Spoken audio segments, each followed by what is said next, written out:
Kingdom of God living. Lady Janice will give you an example of what you will learn in living the abundant life, having supernatural supply, divine intervention without human contribution. Supernatural supply represents God's direct provision without human participation in the process. This channel demonstrates God's ability to create resources ex nihilo or out of nothing, or redirect existing resources through sovereign intervention. Biblical foundation. Exodus chapter 16 verses 13 to 15. That evening quail came and covered the camp, and in the morning there was a layer of dew around the camp. When the dew was gone, thin flakes like frost on the ground appeared on the desert floor. Moses said to them, "It is the bread the Lord has given you to eat."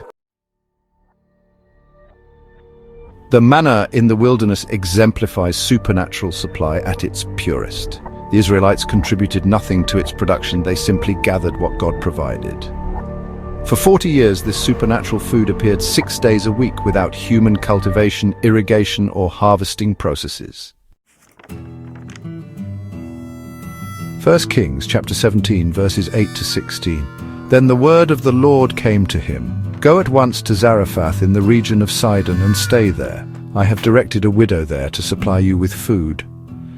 The jar of flour was not used up, and the jug of oil did not run dry, in keeping with the word of the Lord spoken by Elijah.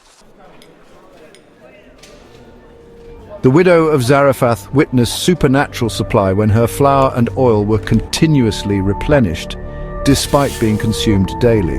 This miracle circumvented natural agricultural and production processes, demonstrating divine intervention without human production efforts. John chapter 2 verses 1 to 11.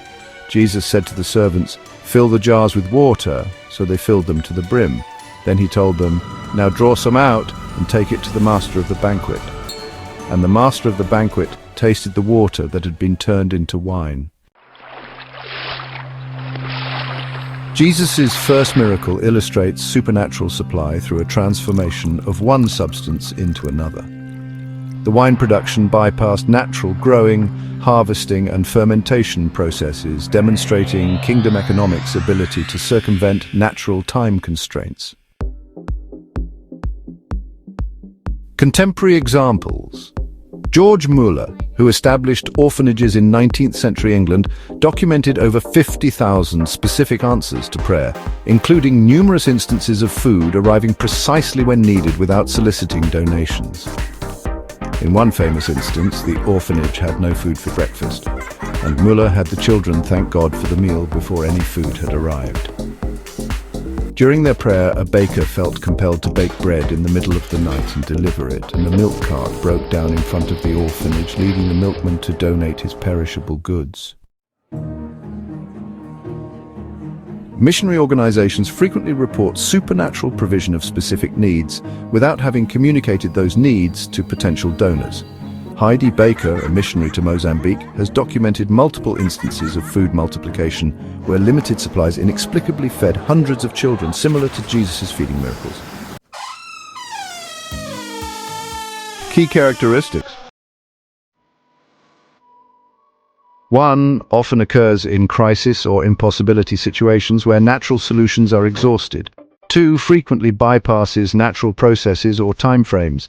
3. Aims to display God's power and build faith in recipients. 4. Cannot be manipulated or systematized through human formulas. 5. Often addresses specific immediate needs rather than creating long-term abundance. Thank you for watching. Want to learn kingdom principles? Join Lady Janice at embraceamazing.org. Learn how to live God's way.